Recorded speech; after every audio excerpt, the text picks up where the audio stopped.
যে তিন শর্তে রাষ্ট্রপতির পদত্যাগ, তারেক রহমানের রাজনৈতিক চাল। সেনাপ্রধান দেশে ফেরার আগে ঢাকায় ঘটে গেল এক নজিরবিহীন নাটকীয় ঘটনা। বঙ্গভবন ছাড়ার আগে তারেক রহমানকে তিনটি কঠিন শর্ত দিলেন রাষ্ট্রপতি শাহাবুদ্দিন। আর সেই সব শর্ত মেনে নিয়ে কি নিশ্চিত করা হলো রাষ্ট্রপতির বিদায়? নর্থ ইস্ট নিউজের চন্দন নন্দীর এক চাঞ্চল্যকর প্রতিবেদন উন্মোচন করেছে বাংলাদেশের ক্ষমতার অলিন্দের এই অন্তরালের খবর। বাংলাদেশের রাজনৈতিক অঙ্গনে এখন সবচেয়ে আলোচিত বিষয় বাংলাদেশের রাষ্ট্রপতি মোহাম্মদ শাহাবুদ্দিন চুপ্পুর পদত্যাগ এবং প্রধানমন্ত্রী তারেক রহমানের নতুন রাজনৈতিক কৌশল। ভারতের প্রখ্যাত সাংবাদিক চন্দন নন্দী উত্তর পূর্ব ভারতের জনপ্রিয় সংবাদ মাধ্যম নর্থ ইস্ট নিউজে আজকে একটি এক্সক্লুসিভ প্রতিবেদন প্রকাশ করেছেন। সেই প্রতিবেদনের প্রতিটি পরতে পরতে বেরিয়ে এসেছে ঢাকার রাজনৈতিক পট পরিবর্তন ও বঙ্গভবনের অন্দরের নানা চাঞ্চল্যকর ও রোমাঞ্চকর তথ্য। গল্পের শুরুটা কিন্তু গত 21শে জুলাই। বঙ্গভবনের চার দেয়ালের মাঝে বন্দি জীবনের অনিশ্চয়তা আর ভবিষ্যৎ নিয়ে যখন ভীষণ চিন্তিত রাষ্ট্রপতি মোহাম্মদ শাহাবুদ্দিন, ঠিক তখনই তার কাছে আসে একটি টেলিফোন কল। ফোনটি করেছিলেন বাংলাদেশের নতুন প্রধানমন্ত্রী তারেক রহমান। তবে সেই কলটি কোনো সৌজন্য সাক্ষাতের জন্য ছিল না, বরং তারেক রহমান রাষ্ট্রপতির কাছে পেশ করেছিলেন এক অনাকাঙ্ক্ষিত ও অপ্রিয় প্রস্তাব। সময় এসেছে পদত্যাগ করার। কিন্তু প্রশ্ন উঠছে, তারেক রহমান কেন ঠিক এই নির্দিষ্ট সময়টিকেই বেছে নিলেন? এখানে উঠে আসছে রাজনৈতিক টাইমিং এবং অত্যন্ত সূক্ষ্ম গণনার হিসাব। প্রধানমন্ত্রী তারেক রহমান যখন রাষ্ট্রপতির কাছে এই প্রস্তাব পাঠান, তখন বাংলাদেশ সেনাবাহিনী প্রধান জেনারেল ওয়াকারুজ্জামান ঢাকায় ছিলেন না। তিনি 20 জুলাই 5 দিনের এক সরকারি সফরে তুরস্কে যান। সেনাপ্রধানের এই অনুপস্থিতির সুযোগটি অত্যন্ত সতর্কতার সাথে কাজে লাগান তারেক রহমান। রাষ্ট্রপতির অভিভাবক বা গার্ড রেল হিসেবে সেনাপ্রধান যেন কোনো ভূমিকা রাখতে না পারেন, সেই ফাঁকে পুরো প্রক্রিয়াটি সম্পূর্ণ করা হয়। শুধু তাই নয়, এই সিদ্ধান্তের পেছনে কাজ করেছে আরেকটি বড় ধরনের মনস্তাত্ত্বিক উদ্বেগ ও আশঙ্কা। ভারতের দিল্লিতে প্রায় দীর্ঘকাল ধরে অবস্থানরত সাবেক প্রধানমন্ত্রী শেখ হাসিনা সম্প্রতি একটি আন্তর্জাতিক বার্তা সংস্থাকে দেওয়া সাক্ষাৎকারে ঘোষণা দিয়েছেন তিনি চলতি বছরের ডিসেম্বরে বাংলাদেশে ফিরে আসতে পারেন। শেখ হাসিনার এই সম্ভাব্য প্রত্যাবর্তন এবং তার রাজনৈতিক প্রভাব তারেক রহমানের রাজনৈতিক সমীকরণে এক নতুন উদ্বেগের জন্ম দেয়। ফলে ক্ষমতার নিয়ন্ত্রণ সুসংহত করতে এবং রাষ্ট্রীয় প্রতিষ্ঠানগুলোর ওপর বিএনপির কর্তৃত্ব পুরোপুরি প্রতিষ্ঠা করতে দ্রুত এই পদক্ষেপ নেওয়া হয়। তবে বঙ্গভবন ছাড়ার এই আদেশে সরাসরি কোনো প্রতিবাদ বা আপত্তি জানাননি রাষ্ট্রপতি শাহাবুদ্দিন, কিন্তু তিনি একেবারে খালি হাতে বিদায় নিতে রাজি হননি। প্রধানমন্ত্রী তারেক রহমানের কাছে তিনি স্পষ্ট ভাষায় তিনটি মৌলিক শর্ত তুলে ধরেন। আসুন জেনে নেওয়া যাক কি ছিল রাষ্ট্রপতির সেই তিনটি শর্ত।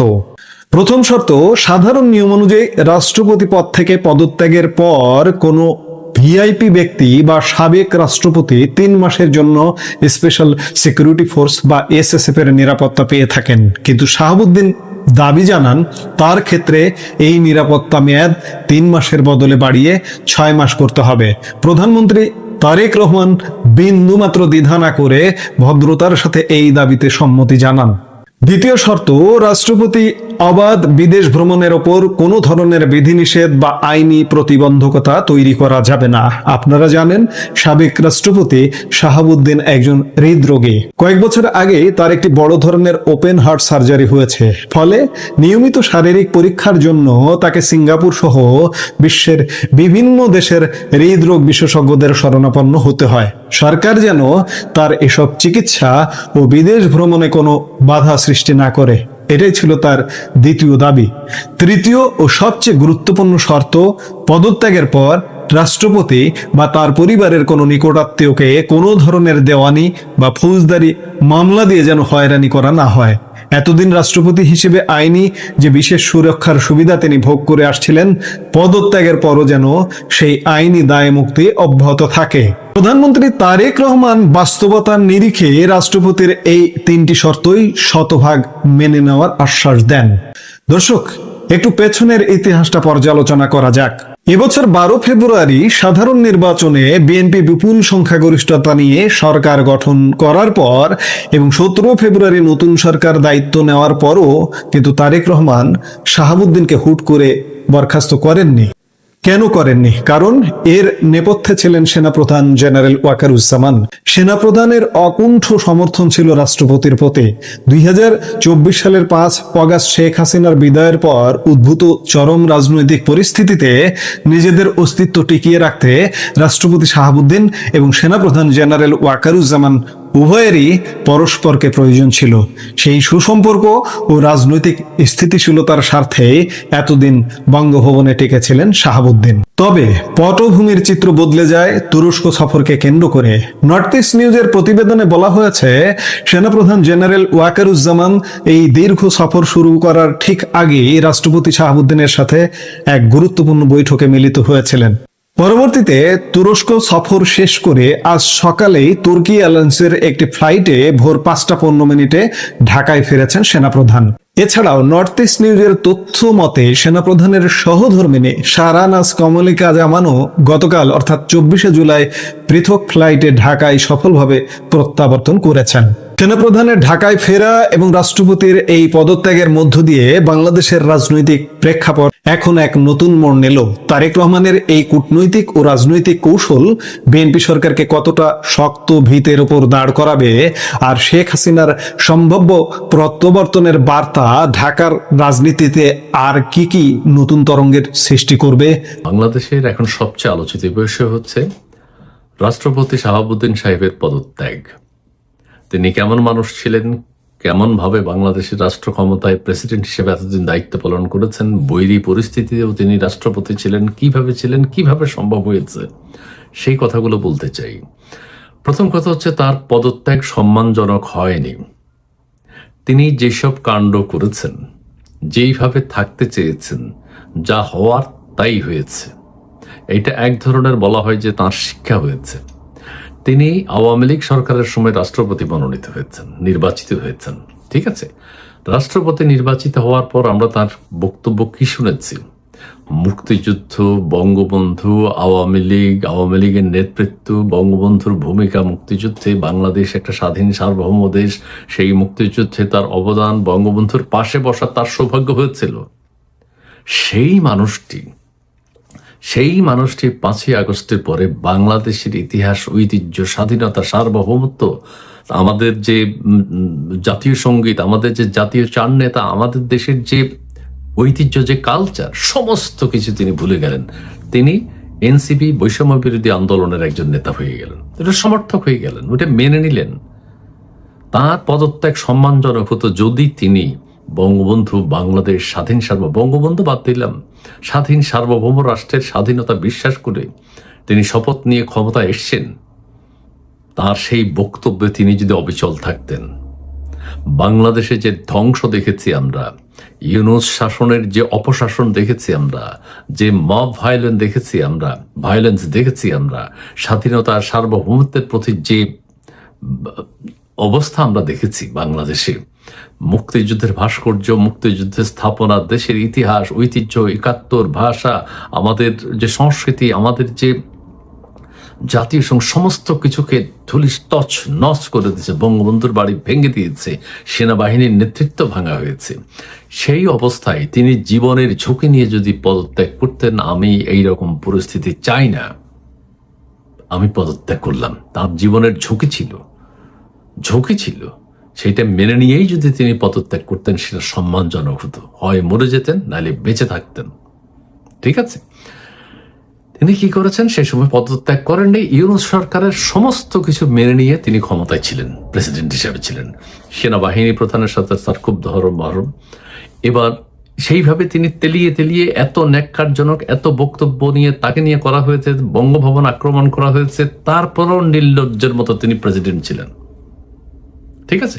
সেখানে বিএনপির স্বার্থে প্রেসিডেন্টের প্রতি কিছুটা সমর্থন ছিল, সেটা অন্য জিনিস, সেদিকে আমি যাচ্ছি না। তিনি ক্ষমতা, ইউনূস সরকার বিদায়ের পর কি কথাগুলো বলেছেন?